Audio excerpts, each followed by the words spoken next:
Hello, everybody, and welcome back to another session of the Ghoul Guides Association, a show where we talk about all things Gothic in history, pop culture, and life in general.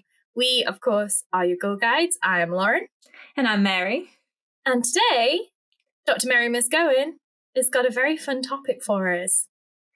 Yeah, so recently I was watching a film and I didn't expect, I didn't go in thinking, oh, this is going to be about X. And then I was like, oh, I know what this is. Surprise! So I want to talk to us about a person called Nicolas Flamel and also a little bit about alchemy. Ooh, I'm excited. So, yeah. I feel like Nicolas Flamel is one of those people where a lot of people, especially our age, probably know that name because of a very famous book series about a young wizard written by a TERF who shall not be named. But ruining childhood memories aside, Nicolas Flamel was a very important name in those books. Yeah, and what I often find is that a lot of people don't realise that Nicolas Flamel is like one of these legendary historical figures. A lot of people think that he came from that certain fictional series. And what I want to do with this episode is just to kind of talk about the history and why Nicolas Flamel is interesting. Awesome. Yeah. Exciting, because alchemy is something we've touched on in a couple of episodes, and we have some plans for some episodes coming up, and we realised, didn't we, that actually it would be a really good idea to talk. We'd already said, oh, we should talk about alchemy, and then you told me that you'd watched this film, and then I said, stop speaking, don't tell me anything else. Let's wait for the podcast. And also, shout out to everyone. We've just finished, last week or a few weeks ago, we just finished a course on Gothic transformations in the 19th century, where we looked at mad science. But we started a little bit talking about alchemy. So if anyone from those classes are listening, hello. And hi. Yeah. Yes, we did. We talked a little bit about Mary Shelley's transformations, and Shelley was quite interested in, shocker that the woman who wrote Frankenstein was interested in alchemy. But yeah, it got, as Carrie Bradshaw would say, it got us to thinking. So tell me more about Nicolas Flamel. Yeah, so first of all, I'm gonna talk a little bit about the film, just because this is kind of, it came out in 2014, and I think it's really interesting that this kind of alchemical figure is still being used in this way. So the film is called As Above, So Below, which you may or may not have heard of. I don't think it got that wide of a kind of release, but it's really it's really interesting. It's basically a found footage horror film, and it mostly takes place in the catacombs of Paris. As it should do. Yes, and also just a warning, there's going to be quite a lot of French in this entire episode, and I apologise for my pronunciation. But yeah, so in this film, the catacombs are loosely represented as being the 9 circles of hell. And actually, it was genuinely shot in the catacombs of Paris. They had it quite rarely, because the authorities don't often let filmmakers or artists film in there, but they did for this film. So it is genuinely some of it is really terrifying, but it's genuinely in such a beautifully terrifying place, shall we say? That is one of the places that I am desperate to go, because I've never properly been to Paris. Yeah. And I don't know, they stopped doing the tours for a while, so I hope they're open again, because I really want to do the catacombs, because they look fucking terrifying. Yeah, and if you want a taste of them, watch this film. As Above, So Below. It really, really gets into it. So basically, along with a kind of group of locals who serve as unofficial guides within the catacombs, the main characters of this film are Scarlett Marlowe, who is a young scholar, and you might have to suspend your disbelief here when you hear about her academic career progression. It is, I have to say, probably the most unbelievable aspect of this film. Okay, can I just say, what is it about stuff about alchemy? Because this was my exact thing about Discovery of Witches. She's a historian of alchemy. And when the first thing I thought, the fucking book about witches and demons and vampires, and the most unbelievable thing for me was that she had this, like, she'd got all these grants and these positions and she was getting all this research money. And I was like, well, that don't fucking happen. I have to say, it is not just films about alchemy. I feel like as a whole, most films or media that kind of, depict people that work in universities are so far from the mark. And I think that, most people that work in universities are not professors. And most people are barely on, 30 to 40K. Never mind a permanent contract. I mean, most people don't have permanent contracts. You probably won't find young women professors in their 30s. Hell no. And I'm talking about in a UK context. So in a UK context, the kind of career progression, well, the traditional career progression, because it has been eroded a little bit, you would normally start off as a lecturer, and then you would get promoted to senior lecturer, which might take a couple of years, and then you might get promoted to reader, and then you might get promoted to professor. And that's usually like a 20-year career path. Yeah. So anyway, she is a lecturer researcher. I mean, the fact that she's got research budget when most of us are only on teaching only contracts is wow. She also has a cameraman. Oh, of course. Who is filming a documentary about her. Happens to me all the time. And then there's her friend George, who is an Aramaic translator, also kind of hangs around like fixing old things and buildings. So he really likes, ancient languages and ancient buildings. He's also her former lover. But he's also played by Ben Feldman, who, you might remember from Superstore. I love Ben Feldman. Yes, yeah. So also, this is not a fun fact. This is just a fact. No. So the character George is very, very claustrophobic, and they go quite deep into the catacombs. And Ben Feldman is also quite claustrophobic. Now that you've told me Ben Feldman's in it, I do remember this film coming out. Yeah, because I think I remember him from like Mad Men, and then he was in this like very brief, like The A to Z of Us or something. It was like a rom-com, and then he wasn't in anything for a while, and that made me sad. And this film came out, and I think straight away I was like, I'm not watching that. Because I'm also quite claustrophobic. I still want to go in the catacombs, but like But yeah, so this is the main cast. So you have this woman academic, and her cameraman and her former lover, Ben Feldman, and then a group of locals who you can assume they're not official tour guides, so they regularly break into the catacombs and go into places that they're not supposed to. But explorers. Yeah, so you might be wondering, like, okay, why are these people in Paris? What are they doing in the catacombs? And what does this have to do with alchemy and Nicolas Flamel? So yeah, if you are thinking, are they searching for the Philosopher's Stone? Then that's basically what this film is about. They are searching for the Philosopher's Stone, which is, Lauren, do you know what this is? The Philosopher's Stone gives... Is it eternal life, or is it that it can create anything through alchemy? I can never fully remember, because there's kind of multiple imaginings of it. But it's supposed to be the pinnacle of alchemical production, isn't it?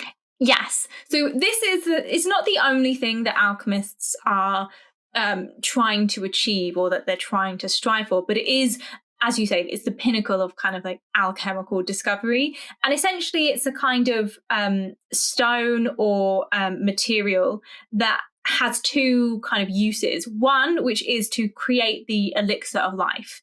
So that is, it can grant you, I guess, immortality. So it's not oh yes, I'm immortal, you have to keep using the stone. And a lot of these records are very vague about how you use the stone, but you can use it to all over, isn't it? Yeah. But you use it to create the elixir, which then you can increase your life, and you can keep taking that. But it also has another purpose, and that is that it can transmute gold, isn't it? Base metals into gold. So yeah, if you're thinking, what does that mean? How is that useful? And why would people want that? It's basically, if you have any like metal lying around, any kind of metal, steel, whatever, you could turn it into gold. And we all know that gold is valuable. So yeah, it's basically immortality and riches. And people were obsessed with transmuting something to gold because riches, but also they thought gold had certain properties, and this is why stuff like the El Dorado myth is so popular. But yeah, people were obsessed with being able to turn stuff into gold. Yeah, 100%. So this film is basically about that pursuit, I guess, from an academic perspective. So Scarlett, you find out, is essentially continuing her father's legacy. Her father was also an academic, and he had spent his life searching for, the that's why she's got that research budget. She's a nepo baby. Oh yeah. Yep. And yeah, so basically the search in the kind of beginning throughout the film, it involves numerous clues and riddles and puzzles, and they've all been hidden in various places, some of which are in the Middle East and some of which are in Paris, and these also include Flamel's headstone. So Flamel was an actual living person. His headstone is in Paris, and apparently, we'll get into more detail about this later, but yeah, apparently there are secrets hidden in his headstone. And in the film, they show this, and she is able to decipher some secrets that no one has ever seen before. And that's what makes her think, I need to go to the catacomb. Because she's got plot magic. Yeah, or I think she's just, she's following up the leads that her father left. So it's kind of like Indiana Jones, but make it horror. Yeah. Oh, yeah, no, 100%. Yeah. So basically what follows is a very confusing and very, very claustrophobic descent into the catacombs. And as they go further and uncover more mysteries, things get spookier and hellish. So again, thinking about that kind of idea of this being the 9 circles of hell, the further down they go, the more confusing it gets, to the point where they keep getting turned in on themselves. So they'll be going nightmare. Yeah. Say if you keep going straight, but then suddenly you end up coming this way, and you've not gotten turned around. It's very much not even circular, but just so. It's like this. Well, there's that image, isn't there, of like the Dante's circles of hell, where they're like a spiral, and that you can't escape the spiral no matter how much you try. And yeah, and it's also, so if you think about the title, As Above, So Below, it also gets confusing in terms of like going up and down, and are they going down, but maybe they're going up, and it's just very confusing. So my literal nightmare. I would not be doing this. I would not be doing this. And again, Ben Feldman and George didn't want to go, and they basically semi-forced him into doing it. I'm like, I feel for you, brother. Like that looks awful. But yeah, do they find what they're looking for?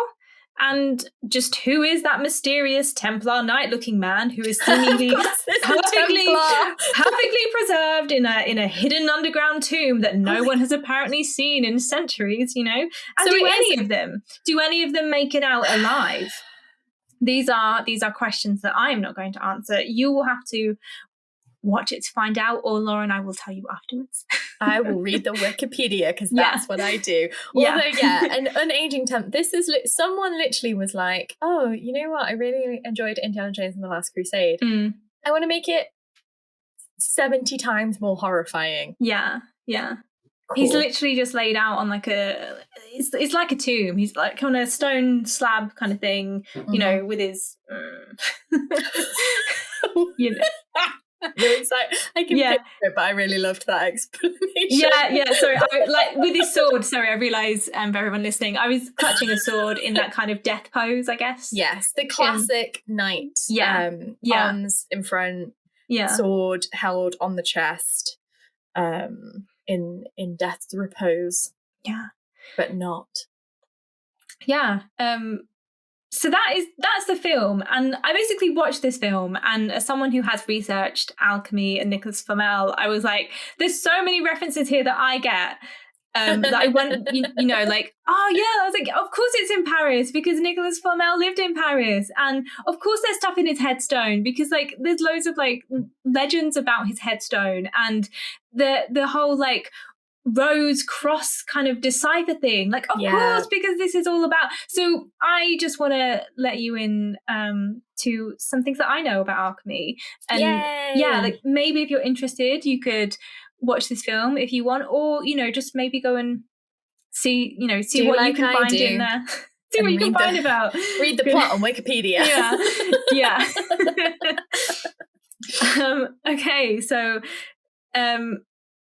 moving on to alchemy, and this is a section I've titled Alchemy 101. Sweet. So it's not, obviously I can't exhaustively like discuss the entirety of alchemy. It is still ongoing, and there's like centuries of tradition. Yeah, but and like multiple different schools and regions and cultures. But this is just a kind of like, you know, intro to alchemy, as it were. So we've already had like a little taster of it with the Philosopher's Stone. But basically alchemy is the medieval chemical science and speculative philosophy. And the aim of this study was the transmutation of base metals into gold, the discovery of a universal cure for disease, and also the discovery of a means for indefinitely prolonging life. And this essentially, so this is before the establishment of disciplines. So you don't have science with the three branches, you know, biology, physics, chemistry, and you also don't really have, you know, English literature or history or even just like the arts, and you don't have any of that. This was essentially kind of a little bit of magic and occult and proto-science. So in a way, some of chemistry has come out of alchemy. Yeah. But then there's also other kinds of stuff that... I mean, chem, you know, you've got that root word there, like alchemical and chemistry. But like you said, universities exist across Europe, across Asia at this point, but there's no discipline. You learn religion and you learn what we would probably call now the natural sciences. Astronomy was a big part of that, but the separation between astronomy and astrology, science and magic, theory and like reason, that there kind of was none. It was like, well, if we believe this thing is possible, then clearly this thing could be possible. So that overlap between what counted as science and what counted as magic was kind of non-existent. The Venn diagram was a circle. Exactly. And you would often have religious scholars studying this or something similar, or you would have people who maybe had, you know, religion on one side and they wanted to look into other aspects on the other side. But so it is a kind of ish medieval precursor to chemistry. It's the chemistry. Yeah, but part of it also included what is known as the secret Brotherhood of the Rosy Cross. The Rosicrucians. So this is basically an occult esoteric movement that was also known as like Rosicrucianism or the, you know, Rosicrucians, and it's basically a kind of a blending of like rose and cross. And this kind of centered a lot on the search for the Philosopher's Stone and immortality and the ability to make gold. And this is very much a European movement. So this kind of the alchemy tradition that I'll be talking about, and also Nicolas Flamel, very much kind of European thing. There are other traditions of alchemy that exist across the globe, but for the purpose of this video, again, because I just can't fit everything in, just the European tradition. And that's the one that largely influenced the Gothic. Because this might be a spoiler, it's also the one that's kind of connected to the Knights Templar and to tales of chivalry. So I guess you think, like, where did this all begin? Where did it kind of come from? And they can be traced back to loosely this one German guy. Apologies if I get this pronunciation wrong.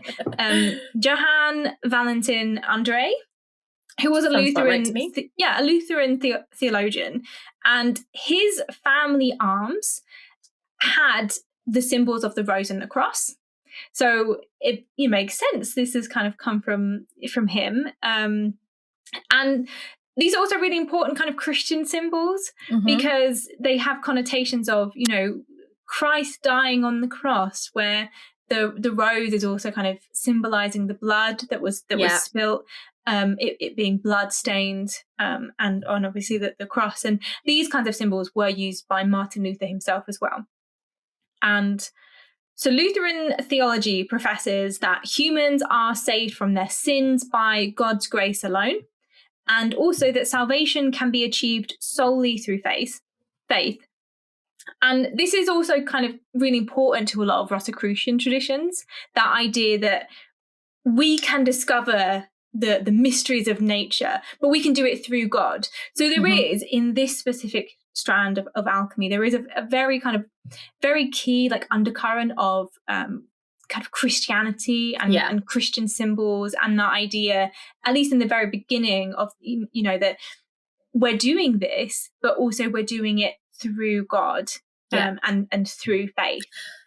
That makes sense, because for a lot of scholars, it's like, where does God end and magic begin? And if magic exists, if you believe in witchcraft, for example, then there must be an alternative. If you believe that witches are powered by Satan, then it makes sense that you might have like holy knights and Christian Science, and it's kind of all part and parcel, isn't it? Yeah, absolutely. And especially if you're reading the Bible.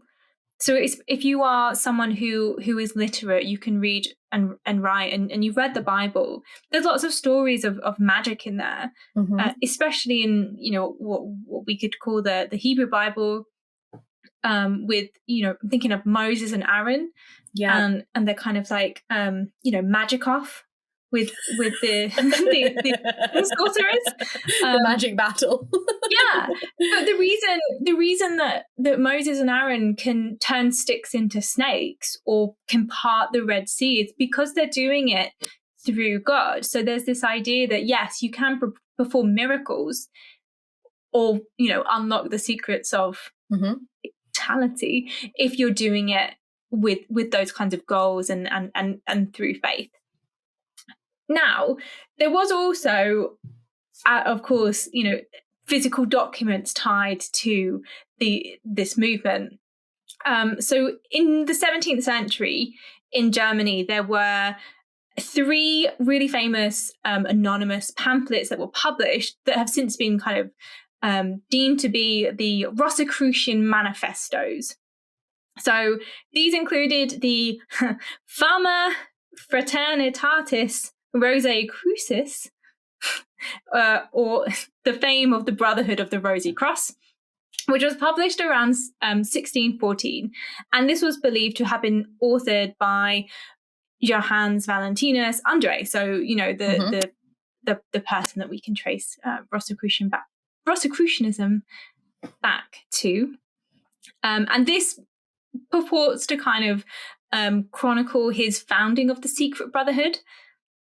I have to say, is it so secret if you're writing about it in a document, in a pamphlet that you're then, sharing and publishing. I am not going to speak my truth on this because we have an episode coming up where I'm going to really shit on secret societies. This always gets me when they're like, a secret society. And I'm like, how the fuck does it have a Wikipedia page? Which is, I mean, we'll come back to this as well, but I do think it's interesting that everything you read about this is like, oh yeah, this is just the secret brotherhood of the Rosy Cross. And you're like... and this is their publishing house. Yeah. This is their manual. So this is how I made the secret society. It's literally like putting a sign-up form on Google. Yeah. The first rule of the secret brotherhood of the Rosy Cross is that you must publish a manifesto detailing all the secrets. Yeah. Okay, so then there was a second one. So the next year, in 1615, we have the Confessio Fraternitatis, apologies for that, the Confession of the Brotherhood of the Rosy Cross. And this was published in Frankfurt. Again, maybe, if I was starting a secret society, I wouldn't be keeping the published my confession. But, people are starting to notice and they're really interested in this. I mean, it's got mad Joseph Smith vibes. Like, oh, yeah. You can't see them, but we've done this shit and it's really cool. So then a couple of years later, a third manuscript was published, and this was called The Chemical Wedding of Christian Rosicrucianism.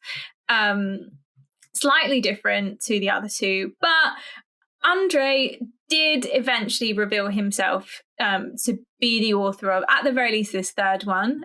He wrote this in his autobiography, and he also confessed that this third manuscript had originally been a romantic fantasy that he wrote before he was 16. Oh my god, he's fucking Elrond. 17th century Elrond Hubbard. Well, yeah, you say that, yeah. So he then like, in this autobiography and later on in his life, he called Rosicrucianism a parody, and he said that all three manifestos were hoaxes. So he called out the fact that, okay, I've made this up. This third one was based on like juvenilia that I wrote. It was just for fun. It was just a prank, all of this kind of stuff. So the question Hellfire Clubby, like, oh yeah, we're doing these rituals where we're calling on Satan, but are we taking it seriously, really, or is it just a bit of fun? Yeah, exactly. But then that, that does leave the question as to where does this leave alchemy and Rosicrucianism? Mm-hmm. Is it all made up? Like all that kind of stuff. And some people did believe that Andre was telling the truth, that it was all made up, because of course you can't create a stone that would let you, transmute base metals into gold or to give you immortal life. Like, that's obviously ridiculous. Is this part of Rosicrucianism, or is this like potentially earlier or different? But there's the whole thing as well about like homunculuses and creating creating human, I guess they're like avatars, aren't they? Like, I mean, when you say homunculus now, it's a bit of like a horror trope where they're like tiny, like deformed people, but they were saying all sorts of wild shit.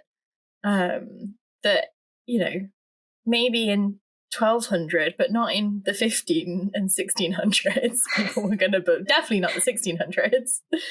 Yeah. I mean, I think it's difficult because a lot of the stories and the sources about Rosicrucianism emphasize the fact that it's secret, and it's like, yes, here are like the main goals, but we're also not really going to tell you a lot else. And some of the societies that grew out of them, or the people that have been connected to them, say that they also want to help society. There's this I guess it's a bit like Golden Dawn in that way then, isn't it? Yeah. I mean, it's very it's very William Godwin St. Leon, which obviously is his kind of alchemy story. Yep. But yeah, so on the one hand, you have like all of these people who are like, oh, okay, yeah, fine, it's a hoax, it's made up.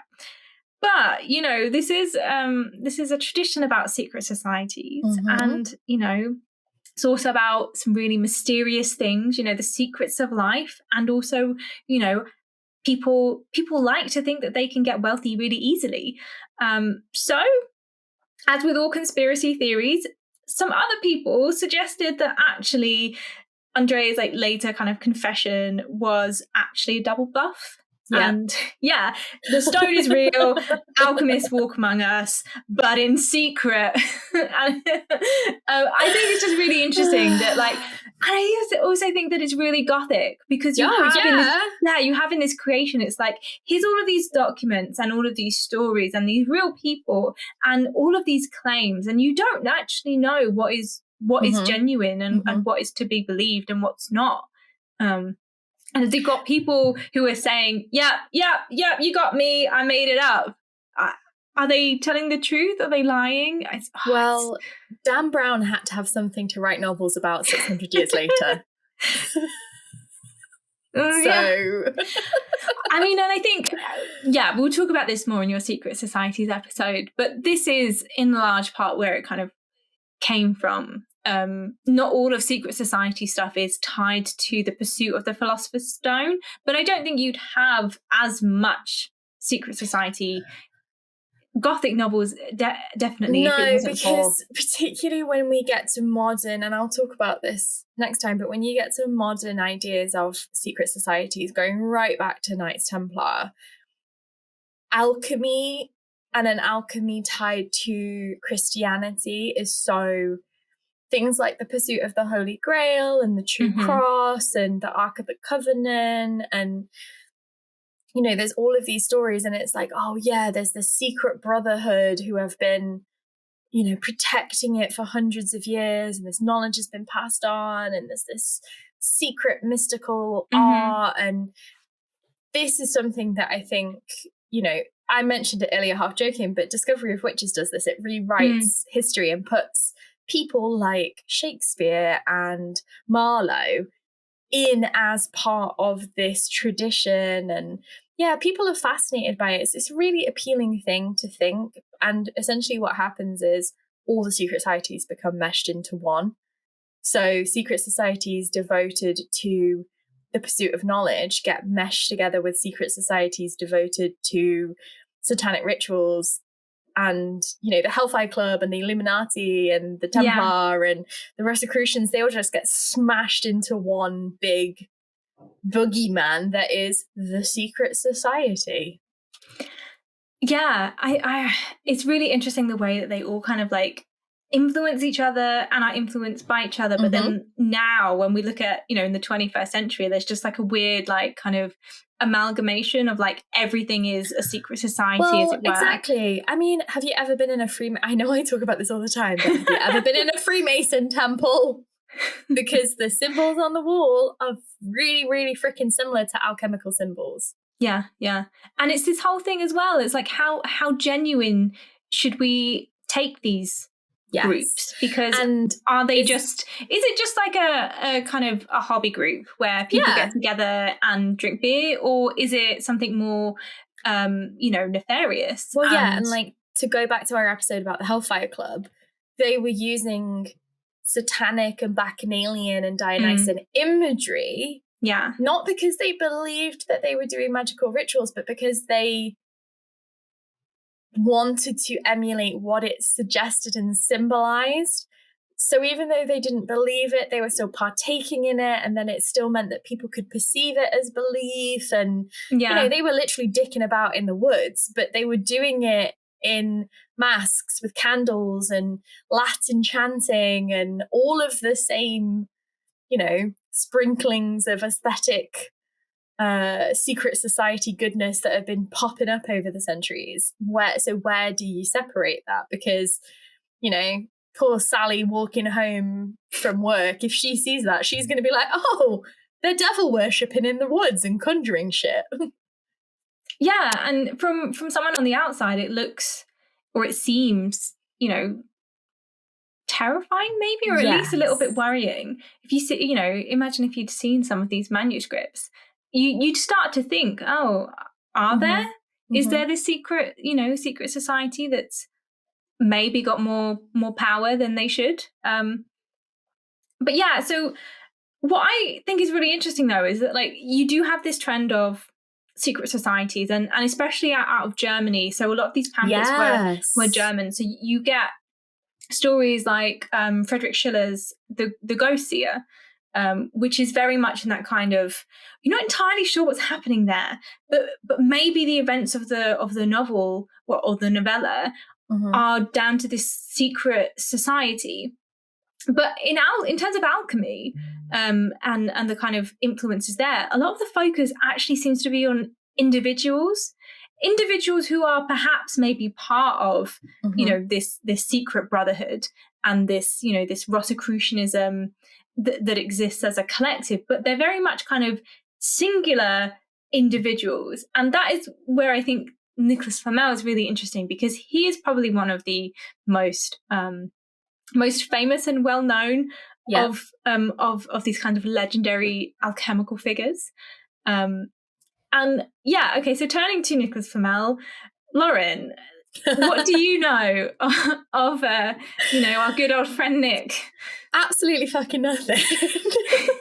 I don't know when he was born. I don't know where. I knew he lived in Paris, but I actually, Flamel is one of these people that I didn't even know that he was a real person until I was in my 20s.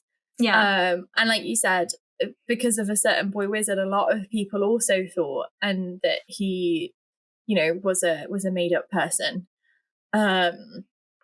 So yeah, I know a lot about the Philosopher's Stone and the history of alchemy, and things like the Wojcik manuscript are often suspected of being alchemical. So that's one of my favorite unsolved mysteries. So I've done a lot of reading about alchemical symbology, just because I find it really fascinating. A lot of the manuscripts aren't written as words, they're pictures, and they're meant to be recipe books and all this shit. That's what, again, Discovery of Witches really picks up on.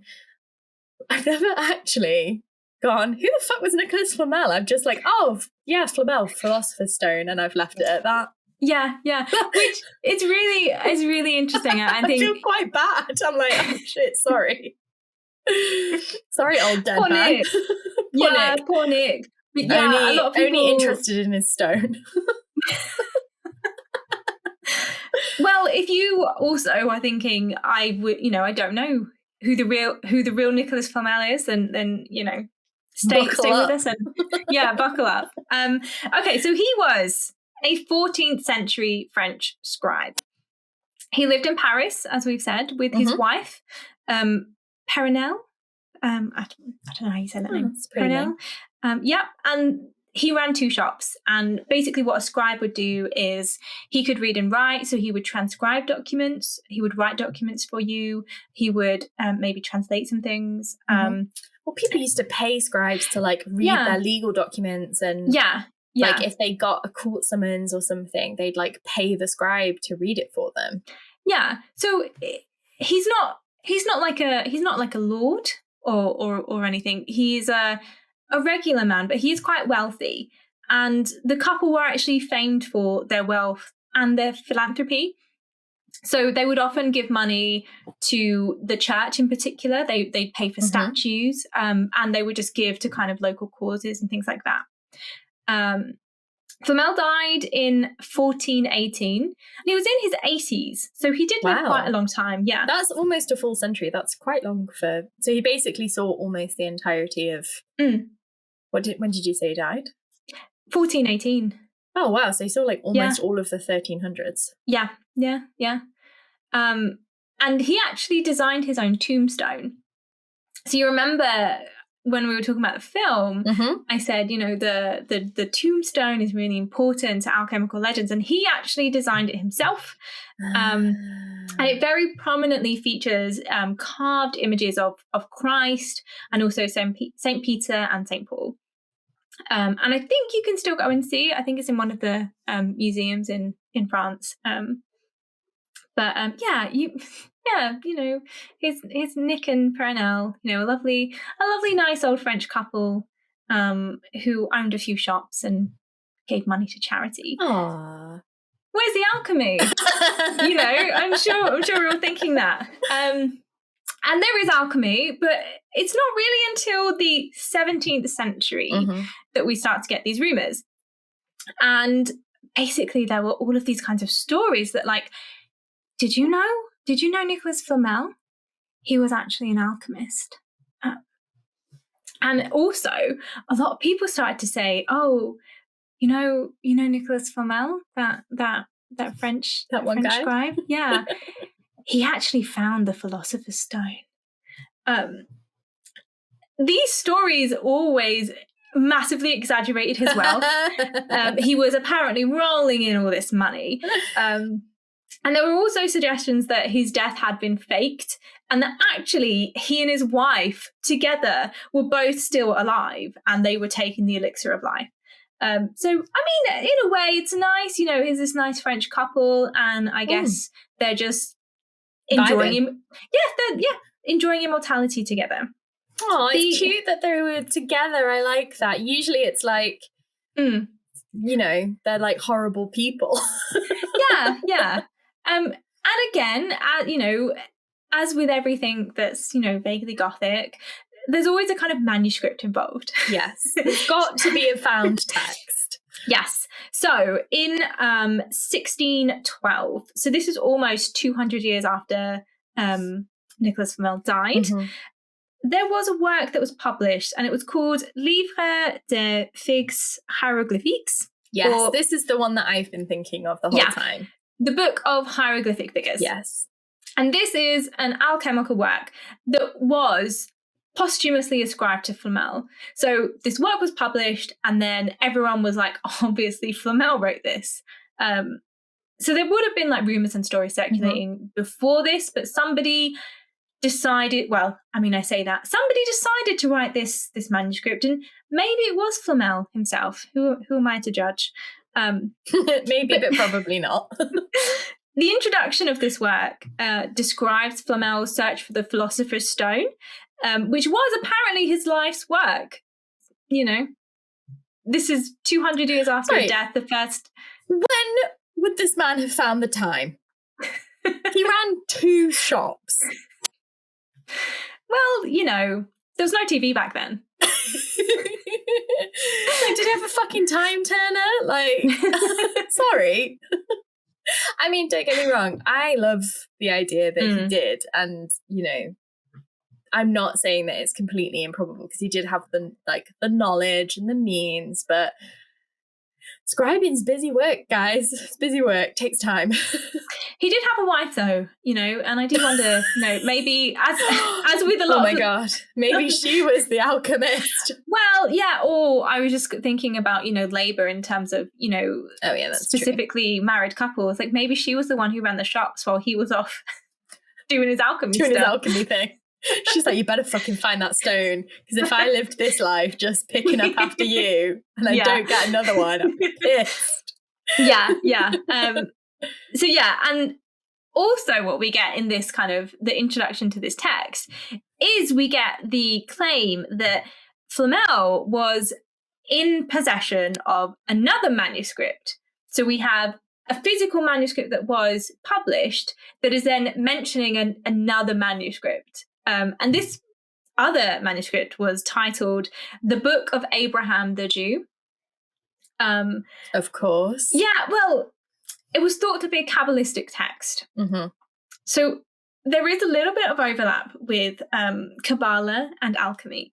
We've kind of touched on this a little bit in our Golem episode.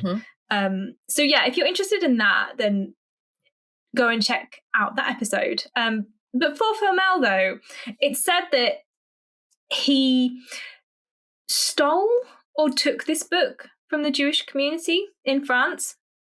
Or there's other stories that, maybe he took it but paid for it. And he's alleged to have paid 2 florins for it.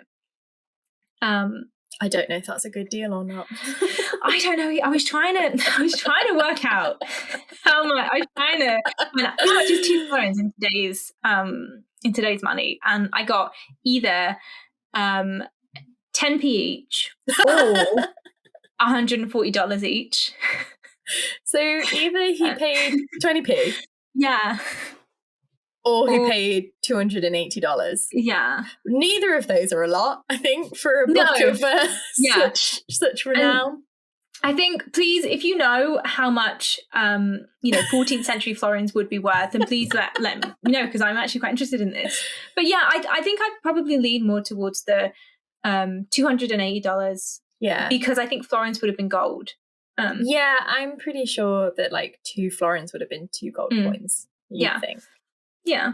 So, but either way, he's got this book now. Yay! Magic Kabbalistic text. But there is a problem. Can you guess the problem? He can't open it. He can't read it. Oh. He can't read it. It's all in languages and symbols that he just can't understand. And I think this is also really interesting. Was it the Wojcik manuscript? Well, it's also just maybe it was just in Hebrew. Yeah, probably. And I think... Although you would think that... I mean, again, this is not necessarily true. I'd be shocked if a 14th century scribe didn't at least know what Hebrew looked like. Yeah. Just saying. Yeah. Just saying. Anyway. For whatever reason, and for whatever language or languages or symbols that were used, he couldn't read it. Sucks to be him. Neither could his wife. So, they went out and tried to find someone who could translate the book.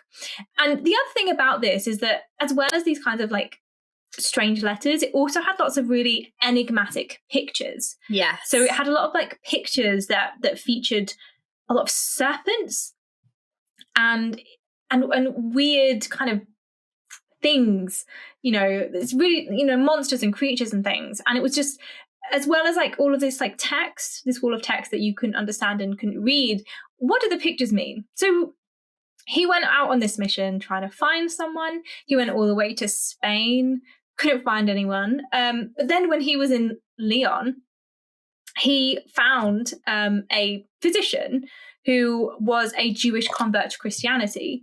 Of course. He was like, oh, I can read this book, So he successfully managed to decode the book, and he, I don't know, maybe made a code and gave this to Flamel. And then, perhaps handily for Flamel, this Jewish convert then soon died. So took his knowledge with him. Yeah. So died in completely normal and not mysterious circumstances. Yeah. Which then meant, for this nice French couple, they could keep all the secrets and the gains for themselves. So that is the kind of theory that is put forward by this text. Flamel, as well as, scribe by day, alchemist by night, finding out all these secrets. These manuscripts. Why did he have time to go to Spain? Just popping on holiday. I don't know. Again, no TV and no internet back then. So I guess people had a lot more time. The equivalent of a quick Google search was, in fact, going to Spain and finding a Jewish Christian convert. Yeah. So he then is successful, and he not only has this, super secret Kabbalistic text, but he's also managed to find the Philosopher's Stone. Him and his wife, now immortal, really wealthy, living up large, living their best immortal lives. That is the kind of the legend. But there's also another theory about how Flamel got his wealth. So if you are maybe not buying the whole alchemy thing, other people have suggested that Flamel was never in possession of the Philosopher's Stone because obviously that's not real. But actually, he benefited from Jewish persecution in France. So, as well as being like a scribe, he was a public notary, and during this time, there was an expulsion of Jews from France, and the Jewish community deposited with him a lot of their money, a lot of their wealth. They had to leave quickly. So this theory goes that, he said, don't worry, I'll look after your money. It's safe with me. See you, bye. See you, bye. And then he just kept all the money. Yeah, that tracks. And also they probably did leave expensive books, and he was probably like, oh, these are mine now. I mean, I think this is really interesting because I think either way, it's like entwining all these theories of alchemy and Kabbalah, but suggesting that actually the secret knowledge is just stolen Jewish knowledge or stolen Jewish wealth. It's so closely connected to the whole Crusader thing, and the idea that the Templar and the Crusaders were actually discovering secret knowledge, but no, they were just fucking robbing people. Yeah. We should do an episode on the Knights Templar. We absolutely are going to do an episode on the Knights Templar. I'll probably have to do 2, to be honest. Yeah. Gonna have to go 2-parter. Don't get started. But so for Flamel, then, basically, many people have questioned the legitimacy of this book, so the figures of hieroglyphics.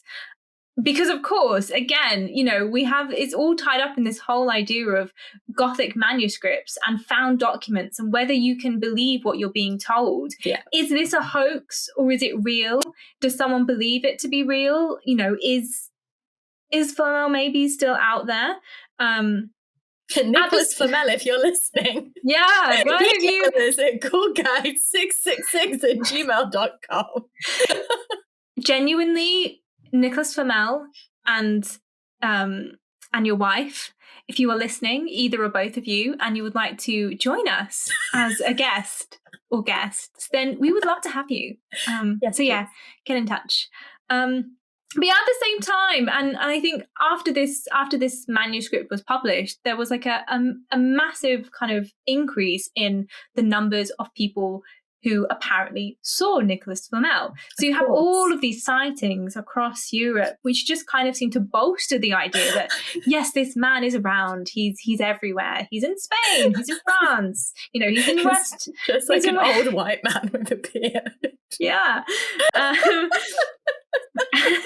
particularly in like the 18th and 19th centuries. It just really fueled the idea that Flamel was a successful alchemist, and he does walk among us.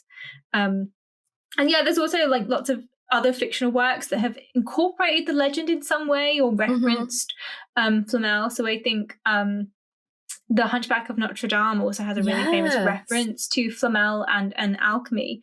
And there's also other books that kind of insert like cameo appearances from Flamel himself. What is the truth behind these stories? Are there secret societies out there devoted to discovering the secrets of eternal life and transmuting metals into gold? Is Nicolas Flamel still alive today? And just what is hidden in the depths of the Paris catacombs? If you have any answers, thoughts, or theories, or conspiracy theories, then please do get in touch. But I guess for now, all I have to say is that this mystery remains unsolved. It's so dumb, but also this is the thing. I mean, I will talk about this a little bit when we do the super secret society that I'm going to talk about next time, but I do love the way that mythology around secret societies kind of grows up, and I do think it's one of those things that like the persecution and outlawing of secret societies just fueled it. And if you think about it, like 1612, that manuscript, the hieroglyphic manuscript, came out. You know what else comes around about that time? The Malleus Maleficarum. Yeah. King James is on his bullshit. Oh, yeah. Yeah. This is at a period of time where And we said this, didn't we, about other stuff where the church, you know, we talked about this with like demonology. The church legitimized the fears about things like this. So no wonder it grew to the way it did, and no wonder there's, you know, and there is a little bit of me that's like, I don't believe in, you know, alchemy. I'd love it if there actually was a secret society. Like, I don't think they found anything, but I'd love it if there actually was one. And I think that it's also really interesting, you know, the power of cultural, like big cultural institutions like the church. They almost have a kind of doubling effect in making something popular, because they say on the one hand, this thing is bad, this person is a witch, this person is a demon, or this thing is magic and it's bad, don't go near it. Here's all the things you need to look out for, you know, women, sexy dancing, or healers, or, you know, men being weird, or all of these kinds of things. But then on the other hand, you also have people in the church who go out and either start these things. I mean, this is tied to Lutheranism, or you have people who are investigating the phenomena. So, you know, Don Augustin Calmet went out and wrote loads of books basically investigating witches and vampires and ghosts and the supernatural. And even though he concluded, I've investigated and found nothing, it still legitimized these phenomena. Well, it's like, if you believe that, Moses and Aaron fought sorcerers, that means they're sorcerers. And if you believe that a saint's relic can heal, then it suggests that there are perhaps other things in the world that can heal. Because it's the same thing like we joked about Satan. You know, if you think that Satan exists and that somehow God is omnipotent and omnipresent and all the rest of it, and Satan still exists, then there's the potential for bad magic, black magic, dark magic, witches. Where does, can you take something that is used for ill intent and make it part of a Christian ritual? You know, there's all of this. If you believe that you could touch a knuckle bone and be healed of your leprosy, the world's your fucking oyster. Let's be honest. And I think it is really fascinating the way that, like, it's all cause and effect. But yeah, I had that feeling. I was like, in my head, I think that Flamel is early, because I know that alchemy isn't necessarily a thing in the 12th, 13th, 14th century, but that it's dated to it, and people overlap it with the Crusades, because things like black powder were just, there were those big discoveries like black powder. So I kind of was like, I know that for some reason, even though the Rosy Crosses aren't until later, it's dated back, but that makes sense now. I understand the connection between like the Middle Ages and the Renaissance and the 17th and 18th century. I just think that it's really funny that everyone just kind of landed on this random man and was like, he's an alchemist, and I've seen him. And imagine here's his book. 200 years time, they're like, Mary Going was an alchemist. Yeah. And you're rotting away in your coffin. If anyone wants to start those kinds of rumors about me, then please feel free to do that. Yeah, same. I'd like to benefit from them though and fuel them. Yeah. I mean, what is the Ghoul Guides Association? Is it a secret society? Well, I was just thinking, you don't know. We don't know. If we had a secret society, if we wouldn't go about advertising that. The thing is though, the 21st century equivalent of publishing a manuscript about your secret society is having a podcast. This podcast is not our secret society, and you listening or watching this podcast, you're not part of this secret society at all. Like this is not. No. Consuming our content does not make you part of the secret society. And on that note, before we spill any more, not secrets, because obviously we don't have any secrets. Rein it in. Protect the secret. This has been great. I hope you've enjoyed this. I loved it. Yeah, if you have any, if you've seen Nicolas Flamel, or if you know how to get in contact with him, if you are Nicolas Flamel, please get in touch with us. Tweet us, send us an Instagram, whatever. Message on whatever platform. You know where to find us. We're the Ghoul Guides. We are the Ghoul Guides. Until next time, stay safe and stay spooky. Stay safe and stay spooky.